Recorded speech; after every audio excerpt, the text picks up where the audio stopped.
Sinasabi ko sa inyong mga nakikinig sa akin, mahalin ninyo ang inyong mga kaaway at gawan ng mabuti ang mga napupuot sa inyo. Pagpalain ninyo ang sumusumpa sa inyo at ipanalangin ang mga nang-aapi sa inyo.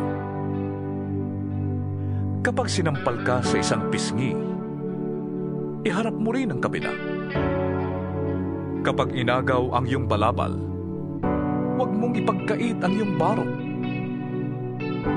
Bigyan mo ang bawat nanghihingi sa iyo. At kung may kumuha ng iyong ari-arian, huwag mo nang bawiin pa ang mga iyon. Gawin ninyo sa iba ang ibig ninyong gawin nila sa inyo. Kung ang nagmamahal lamang sa inyo ang inyong mamahalin, ano pang gantimpala ang inyong hihintayin? Ang mga makasalanan man ay marunong ding magmahal sa mga nagmamahal sa kanila. Kung ang mga mabuti lamang sa inyo ang inyong gagawa ng mabuti, ano pang gantimpala ang inyong hihintayin? Kahit ang masasamang tao ay gumagawa rin yan. At kung ang makakabayad lamang ang inyong pauutangin, ano pang gantimpala ang iyong hihintayin? Kahit ang masasamang tao ay nagpapautang din sa kapwa nila masama sa pag-asang sila'y babayaran. Mahalin ninyo ang inyong mga kaaway at gumawa kayo ng mabuti. Magpautang kayo nang hindi umaasang kayo'y babayaran. Sa gayon, malaking gantimpala ang tatamuhin ninyo at kayo'y magiging mga anak ng kataas-taasang Diyos, sapagkat siya'y mabuti kahit sa masasama at sa mga hindi marunong tumanaw ng utang na loob. Maging mahabagin kayo na gaya ng inyong ama. Huwag kayong humatol at hindi kayo hahatulan.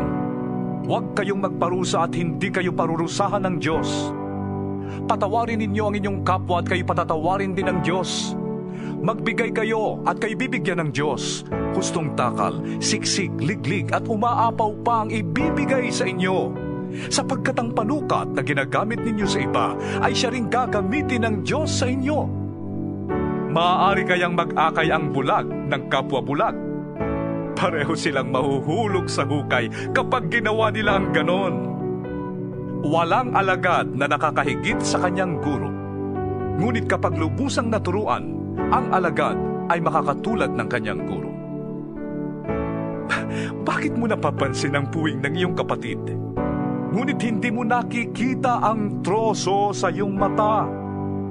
Paano mong masasabi sa iyong kapatid, "Kapatid, hayaan mong alisin ko ang iyong puwing," gayong hindi mo nakikita ang trosong nasa iyong mata?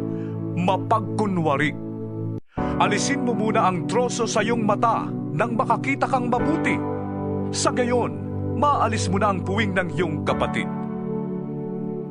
Walang mabuting punong kahoy ang namumunga ng masama, at wala ring masamang puno ang namumunga ng mabuti. Nakikilala ang bawat puno sa pamamagitan ng kanilang bunga, sapagkat hindi nakakapitas ng igos sa matitinik na halaman o ng ubas sa mga dawag. Ang mabuting tao ay naglalabas ng mabuti mula sa kanyang pusong sagana sa kabutihan, samantalang ang masamang tao naman ay naglalabas ng masama mula sa kanyang pusong tigib ng kasamaan.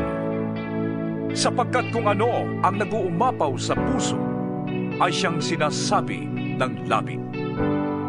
Bakit ninyo ko tinatawag ng Panginoon, Panginoon?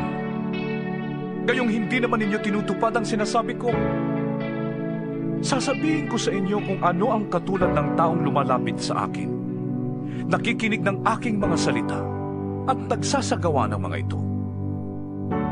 Ang katulad niya ay isang taong humukay ng malalim at nagtayo ng bahay sa pundasyong bato.